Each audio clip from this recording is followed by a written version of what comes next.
ఓం శ్రీ కృష్ణ జగద్గురు పరబ్రహ్మణే నమః. ఓం నమో శ్రీ వేదవ్యాసాయ నమః. ఓం మద్గురు శ్రీ పూర్ణానంద స్వామినే నమః. ఓం శుక్లాంబరధరం విష్ణుం శశివర్ణం చతుర్భుజం ప్రసన్నవదనం ధ్యాయేత్ సర్వవిఘ్నోపశాంతయే. ఓం వ్యాసాయ విష్ణురూపాయ వ్యాసరూపాయ విష్ణవే నమో వై బ్రహ్మనిధే వాసిష్ఠాయ నమో నమః. ఓం నారాయణం నమస్కృత్య నరం చైవ నరోత్తమం దేవీం సరస్వతీం వ్యాసం తతో జయముదీరయేత్. శ్రీ భగవద్గీత ఆత్మసంయమయోగము. అయితే ఎవరైతే చేయదగినటువంటి కర్మలనే చేస్తూ వానిని కూడా ఎటువంటి ఫలాపేక్ష లేకుండా మాత్రమే చేయడం అనేటువంటిది సన్యాసి యొక్క యోగి యొక్క లక్షణము అని కదా చెప్పబడింది. కాబట్టి కర్మలను బొత్తిగా వదిలివేసి సోమరితనంతో తమస్సున అజ్ఞానమున పడిపోయి ఏకాంతమున ఒంటరిగా వ్యర్థంగా కాలం గడిపేటువంటి వారు కాషాయాంబరాలను మాత్రమే ధరించేవారు, అగ్నిహోత్రాన్ని వదిలివేసి దేశద్రిమ్మరులై తిరిగేటువంటి మనుజులు సన్యాసులు యోగులు ఎప్పటికీ కారు కదా అని తెలియజేస్తూ, సన్యాసానికి చిహ్నమేమిటి అంటే కర్మఫలాన్ని వదిలివేయడమే, సంగరాహిత్యమే యతీశ్వరునికి గుర్తు కదా. కాబట్టి ఒకడు వాస్తవంగా సన్యాసి అయ్యాడా కాలేదా అనే పరీక్షించడానికి అతని యొక్క ఆచరణే సరిపోతుంది. అయితే ఇక్కడ చేయదగినటువంటి కర్మనే చేయాలి, దానిని కూడా ఫలాపేక్ష లేకుండా మాత్రమే చేయాలి. అంటే అధర్మ కార్యాలను కానీ శాస్త్ర విరుద్ధమైన కార్యాలను కానీ పాపకార్యాలను ఎన్నటికీ చేయకూడదు. ధర్మకార్యాలనే చేయాలి, శాస్త్రవిహితమైనటువంటి కార్యాలను మాత్రమే అనుసరించాలి, పుణ్యవంతమైన కార్యాలనే చేయాలి, వానిని కూడా ఫలాపేక్ష లేకుండా చేయాలి. ఇదే కదా ఉన్నతమైనటువంటి ఆచరణ. ఆ విధంగా ప్రవర్తించేటువంటి వాడే వాస్తవానికి సన్యాసి. అలా ప్రవర్తించేవాడే గృహస్థ జీవితం అనుభవించేవాడైనా వాడు సన్యాసియే అవుతాడు. ఇంకా కూడా సన్యాసులు పొందేటువంటి ఉత్తమమైనటువంటి ఫలితము అతడు కూడా పొందగలుగుతాడు. సన్యాసి అవ్వడానికి ఇక్కడ ఒకానొక వర్గం కానీ జాతి కానీ మతము కానీ వీరు మాత్రమే అవసరము అని చెప్పబడిందా అంటే కాదు. ఎవరైతే ధర్మాచరణ నిష్కామ కర్మాచరణ కలిగి ఉంటే అది మాత్రం సరిపోతుంది అని కదా చెప్పబడింది. అంటే సన్యాసి యోగి అంటే ఎవడు అంటే చేయదగినటువంటి కార్యాలను ఫలాపేక్ష లేకుండా చేసేవాడే సన్యాసి. అంతేకాని కేవలము అగ్నిహోత్రము వదిలిన వాడు సన్యాసి కాదు. ఇంకా కూడా అటువంటి లక్షణాలు కలిగిన వాడే యోగి, కానీ కేవలము కర్మలను వదిలేసినటువంటి వాడు యోగి కాదు కదా అని చెబుతూ, ఇక్కడ సన్యాసము యోగము రెండూ ఒకటే అని తెలియజేస్తూ, యం సన్యాసమితి ప్రాహుర్యోగం తం విద్ధి పాండవ నహ్య సన్యస్త సంకల్పో యోగి భవతి కశ్చన. ఓ అర్జున, దేనిని సన్యాసమని చెబుతారో దానినే యోగము అని కదా అని తెలియ. ఎందుకు అంటే యోగము అంటే కలయిక, ఐక్యము అని. ఎలాగంటే కామము, క్రోధము, లోభము, మోహము, మదము, మత్సరము అనే 6 రకాలైనటువంటి సంకల్పాలను కూడా వదలనటువంటి వాడు. అంతేకాదు ఈ కోరికలతో కూడినటువంటి విషయాలు సంకల్పాలు వదలనటువంటి వాడు, సంకల్పరహితుడు కానటువంటి వాడు ఎవ్వడూ కూడా యోగి కానేరడు కదా. అంటే జ్ఞానయోగి ఆత్మానాత్మ వివేచన చేత దేహము మొదలైన దృశ్య పదార్థాలను గురించిన సంకల్పాలను వదిలివేసేయాలి. వదిలేసి ఆత్మయందే స్థిరమైన చిత్తము కలిగి ఉండాలి. ఎలాగా అంటే జ్ఞానము కోరుకున్నటువంటి వాడు, జ్ఞానయోగముతో ఏకత్వాన్ని పొందేటువంటి వాని యొక్క విషయము ఆత్మానాత్మ వివేచన. ఆత్మ అంటే ఏమిటి? అనాత్మ అంటే ఏమిటి? అనాత్మ అంటే సత్యము కానిది, నిజము కానిది, మిథ్యాభూతమైనది అనాత్మ. కానీ సత్యములాగా అనుకుంటాం, ఎందుకు? సత్యము గురించి తెలియదు కాబట్టి. అప్పుడు ఇదంతా మిథ్యాజనితమైనది అని తెలిసేదానికి ముందే సర్వము కూడా నిండి ఉన్నటువంటి ఏ పరమాత్మ వస్తువు అయితే ఉన్నదో అది ఆత్మ. దానికి చావు పుట్టుకులు కానీ, రావడం పోవడం కానీ, పరిచ్ఛిన్నమైనటువంటి వస్తువులతో సంబంధం కానీ, ఆ వస్తువై ఉండడం కానీ ఏమీ లేనిది. అటువంటి అంటే సర్వవ్యాపకంగా ఉన్నటువంటి ఒకే వస్తువు అద్వితీయమైనటువంటిది. దానితో సమానమైనది కూడా మరొకటి లేదు. తానే సర్వము నిండి ఉన్నటువంటి పరమాత్మ వస్తువు. ఆ వస్తువు సత్యము అని తెలిసినప్పుడు మాత్రమే ఇక అదే ఆత్మ వస్తువు. ఆత్మ అంటేనే సత్య వస్తువు, మరి అనాత్మ అంటే అసత్య వస్తువు.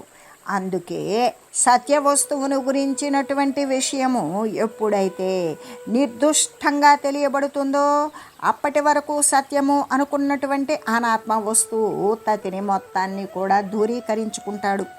అటువంటి ఆత్మ ఏది, అనాత్మ ఏది అనే విషయాన్ని ఎవడైతే వాని యొక్క వివేచన ద్వారా తెలుసుకుంటాడో అప్పుడు ఆ వివేచన చేత దేహము, ఈ దృశ్యమాన పదార్థాలు, వీటిని గురించినటువంటి సంకల్పాన్ని వదిలివేస్తాడు. ఎందుకు? ఇవన్నీ కూడా అస్థిరత్వంతో కూడే ఉంటాయి, వచ్చిపోయేటువంటి స్థితి మార్పులకు లోబడే ఉంటాయి అని వాటిని వదిలివేసి ఆత్మయందు మాత్రమే ఎవ్వరమైనా భౌతికమైనటువంటి విషయాలలో కూడా అబద్ధము నిజము అనేటువంటి విషయాలు ఉంటాయి. అప్పటిదాకా అబద్ధాన్నే ఆసరా చేసుకొని నిజాన్ని నిందిస్తూ ఉంటాం. నిజము తెలిసిన తర్వాత అబద్ధాన్ని ఆవలికి నెట్టివేస్తాం కదా, ఏది? భౌతికమైనటువంటి జీవన విధానంలో.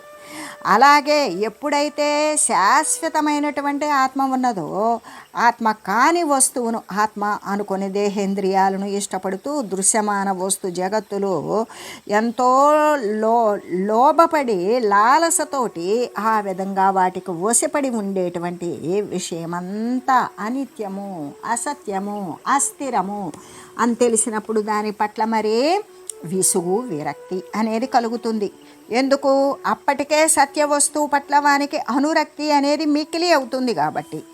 ఆ విధంగా దృశ్య పదార్థాలను, దేహమైనటువంటి ఈ దేహాది దృశ్య పదార్థాలు అన్నింటినీ గురించినటువంటి సంకల్పాలను వదిలివేస్తాడు. ఆత్మయందే స్థిరమైనటువంటి సత్య వస్తువునందే స్థిరపడి వాని యొక్క చింతనంతా కూడా సత్య వస్తువునందే చింతిస్తూ ఉంటాడు.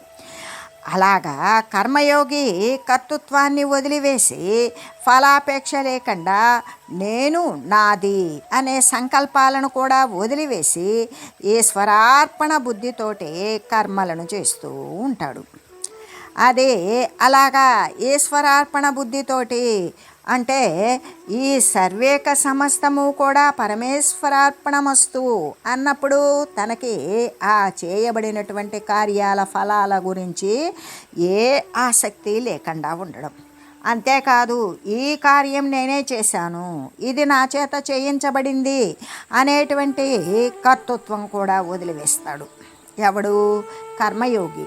కర్మయోగి అన్నప్పుడు యోగము అనేటువంటిది దేనికి ఆపాదించబడింది అంటే ఎప్పుడైతే ఫలాపేక్ష లేకుండా చేయబడినటువంటి కర్మకి ఆ యోగము అనేటువంటిది కర్మయోగము అనేది చెప్పబడింది. అయితే ఈ కర్మయోగి ఆ కర్మయోగాన్ని అనుసరించేటువంటి వాడే కదా కర్మయోగి. అంటే సత్య వస్తువునందు మాత్రమే అనురక్తి కలిగి కర్మను చేసి ప్రతి కర్మను కూడా ఈశ్వరార్పణ చేసేటువంటి వాడు ఇక ఏ కర్మ ఫలము పట్ల కూడా ఆపేక్ష, ఆసక్తి, కోరిక లేకుండా ఉంటాడు. అలా ఉండి ఇక నేను ఈ కర్మ నా చేత చేయించబడింది, ఇది శరీరము నేను, ఈ వస్తువు నాది అనేటువంటి సంకల్పాలను వదిలివేస్తాడు. ఎందుకు? అద్వితీయమైనటువంటి పరవస్తు స్వరూపం ఒకటే, ఇంకా మిగిలినవన్నీ ఆభాస మాత్రములే. కాబట్టి అటువంటి ఇక పరమాత్మ కంటే వేరైనటువంటి వస్తువులు, వాటిని గురించినటువంటి ఆలోచనలు, వాటినన్నింటినీ కూడా వదిలివేసి ప్రతి ఒక్క కర్మను కూడా ఈశ్వరునికి అర్పణ చేసేటువంటి బుద్ధి కలిగి ఉంటాడు.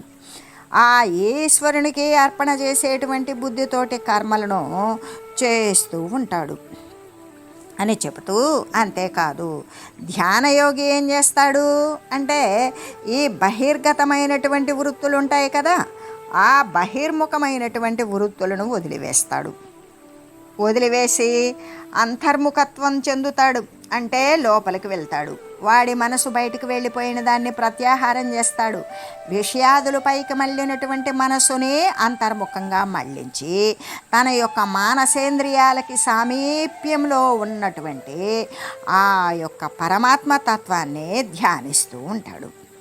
అయితే భక్తి యోగి పరమాత్మ యందు తప్ప ఇతరమైనటువంటి తదితరమైన వస్తువుల యందు ఏమాత్రము ఇష్టము, కోరిక, ప్రీతి లేనివాడై వాటికి సంబంధించినటువంటి విషయాల పట్ల కూడా ఎటువంటి ఆలోచన మాత్రం కూడా లేకుండా సర్వ సంకల్పాలను వదిలివేసి కేవలము దైవపరాయణుడయ్యే మెలుగుతాడు. అప్పుడు ఏమైంది? ఎవరు చేసినప్పటికీ కూడా కర్మయోగి చేసినా భక్తి యోగి చేసినా కూడా మొట్టమొదట స్థితి మరే సాధన అంటే ఏ విధంగా ఉన్నది అంటే దైవమే ప్రధానమైనది, దైవానికే ప్రథమ స్థానము అనేటువంటి విషయాన్ని దృష్టి పదములో పెట్టుకొని ఆ విధంగా సర్వ సంకల్పాలను కూడా వదిలివేసి దైవపరాయణుడై మెలుగుతాడు అనే చెబుతూ, ఏ కర్మములు చేసినా ఎటు వెళ్ళినా ఏం చేసినా కూడా మొట్టమొదటి స్థానము, మొట్టమొదటి భక్తి అనే తలంపు, శాశ్వతమైనటువంటి పరమపద స్థానము దైవానికే, దేవునికే ప్రథమ స్థానము. తన యొక్క దైనందిన జీవితంలో కూడా మొట్టమొదట దైవానికే ప్రథమంగా తను సమయాన్ని కేటాయించుకొని మిగతావన్నీ తర్వాత అనేటువంటి విషయాన్ని గురించి మనం ఒక సాదృశ్యాన్ని తెలియజేసుకుందాం. అది ఒక పెద్ద మహాపట్టణం. ఆ పట్టణ మధ్య భాగంలో పురపాలక మందిరం అంటే ఒక టౌన్ హాల్ ఉన్నదన్నమాట. అయితే ఆ టౌన్ హాలే ఎట్లా ఉన్నది? బ్రహ్మాండమైన పెద్ద భవనం. అందులో తరచుగా మహాత్ముల యొక్క ఉపన్యాసాలు జరుగుతూ ఉంటాయి. గొప్ప గొప్పవారు, మహనీయులు, మహాత్ములను సరే ఎవరైనా సరే ధార్మికమైన చింతలు చేసేటువంటి వారిని, గొప్ప గొప్ప ఉపన్యాసకులను, మహావక్తలను కూడా పిలిచి అక్కడ మరి ఉపన్యాస కార్యక్రమాలు ఏర్పాటు చేస్తూ ఉంటారు.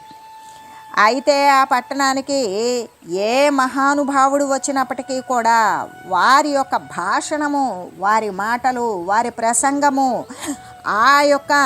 ఆ టౌన్ హాల్లందే జరుగుతూ ఉంటాయి. కాబట్టి ఆ టౌన్ హాల్ ఎలా ఏర్పాటు చేయబడింది అంటే కొన్ని వేల మంది చక్కగా కూర్చొని వినడానికి అక్కడ అవకాశాన్ని కలగజేస్తూ ఆ టౌన్ హాలును నిర్మించారు. అయితే ఒకనాడు ఒక గొప్ప తపస్వికుడు, మహావిద్యావంతుడు, మరి గొప్ప ఆధ్యాత్మిక అనుభూతిని పొందినటువంటి వాడు అగు మహనీయుడు ఆ పట్టణానికి వచ్చాడు. అలా వచ్చినప్పుడు మొట్టమొదట ఆ ఊరి పెద్దలంతా పోగయ్యారు. సమూహంగా వెళ్ళి ఆయనను గౌరవించారు, చక్కగా ఆదరించి తీసుకొని వచ్చి ఆయనకి ఉండడానికి ప్రదేశాన్ని చూపించి ఆ రోజు రాత్రి ఆ పురపాలక భవనము అంటే ఆ టౌన్ హాల్ యందు వారి యొక్క ఉపన్యాసాన్ని ఏర్పాటు చేశారు. ఆ మహనీయుడు, ఆధ్యాత్మికవేత్త, గొప్ప తపస్వి, ఎంతో విద్యావంతుడు అయిన వారి యొక్క మాటలను వినడానికి ప్రజలు తండోపతండాలుగా వచ్చారు. విశాలమైనటువంటి ఆ సభాభవనం అంతా కూడా జనుల చేత కిరిసిపోయింది. రాత్రి 7 గంటలైంది. ఇక ఆ మాట్లాడడానికి వచ్చినటువంటి వక్త ఇంగ్లీష్లో తన ప్రసంగాన్ని ప్రారంభించాడు. అంటే ఆంగ్లంలో మాట్లాడుతూ ఉన్నారు. అలా ప్రారంభించి సరిగ్గా 8 గంటలకు ముగించాడు. ముగించడానికి ముందు ఆయన వినేటువంటి శ్రోతలందరినీ ఉద్దేశించి ఇలా పలికాడు: మోక్షము చెందాలి అనుకొని కోరికను కలిగినటువంటి ఓ ముముక్షువులారా, జిజ్ఞాసువులారా, మీరందరూ కూడా ఇప్పుడు శ్రద్ధతోటి భక్తితోటి కూడి 1 గంట సేపు అనేక పారమార్థిక విషయాలను గురించి కూడా విని ఉన్నారు కదా. నేను తెలియజేశాను, మీరు విన్నారు. 1 గంట నుండి అది కొనసాగుతూ ఉన్నది.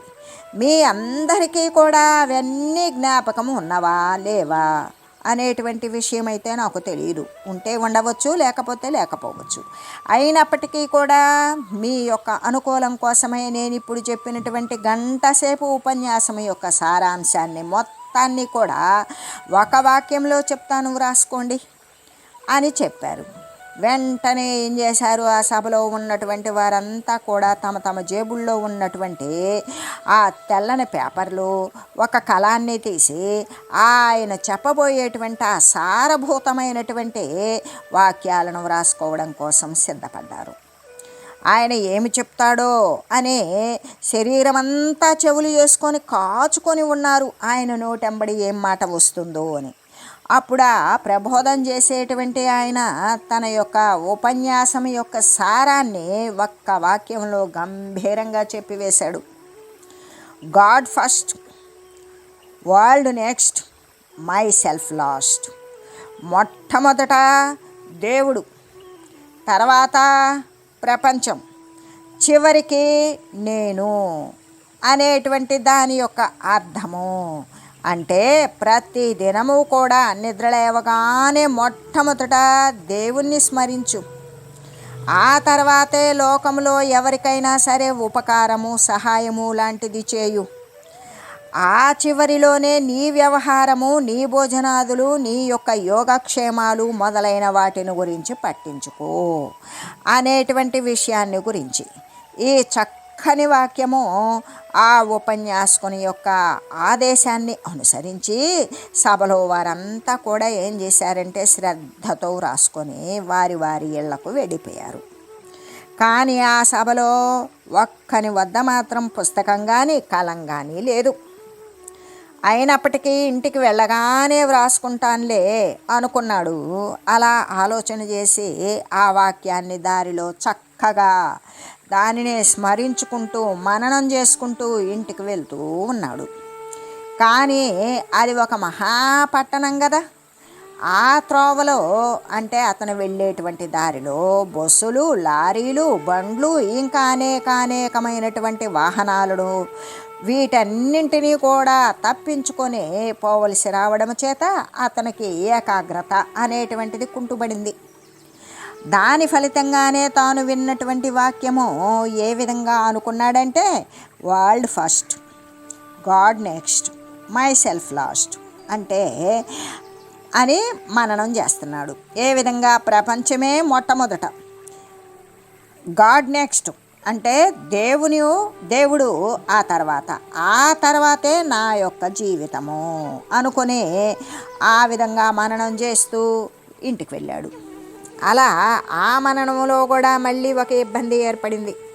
తీరా ఇంటికి చేరుకునేసరికి ఇంకా కూడా అతను చేరే త్రోవలోని విక్షేపాల వలన మళ్ళీ కూడా చిత్తంలో ఉన్నటువంటి ఏకాగ్రత ఇంకా చెడిపోయింది.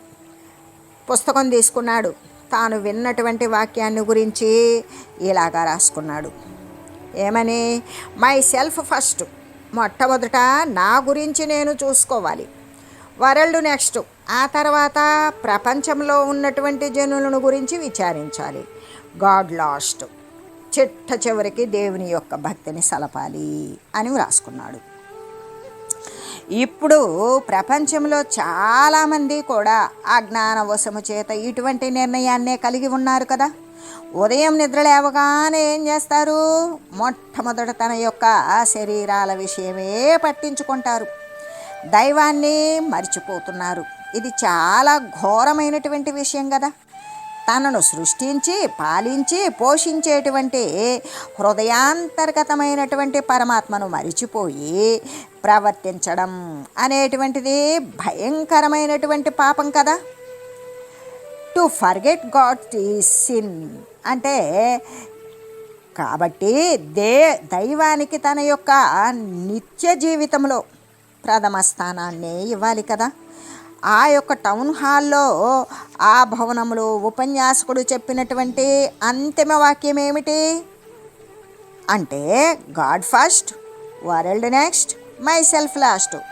దేవుని యొక్క విషయము మొట్టమొదట, మనకు శరీరాన్ని ఇప్పించి దానిని పోషించి దానిని ఇంతకాలం సంరక్షిస్తూ ఉన్నందుకు, తగినటువంటి మంచి ఆలోచనలు కలిగిస్తూ ఉన్నందుకు, తన హృదయాంతర్గతంగా ఉన్నటువంటి సర్వవ్యాపకమైన పరమాత్మను గురించి మొట్టమొదట భక్తి వినమ్రలతో శ్రద్ధగా వాడు మరి దైవానికి లోబడి ఉండాలి.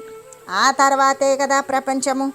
ఇక ఆ ప్రపంచంలో ఉన్నటువంటి వారికి సాయం చేయడము, సహాయం చేయడము, దానికి ఏదో ఒక విధంగా పరుల యొక్క హితాన్ని గురించి ఆలోచన చేయడం.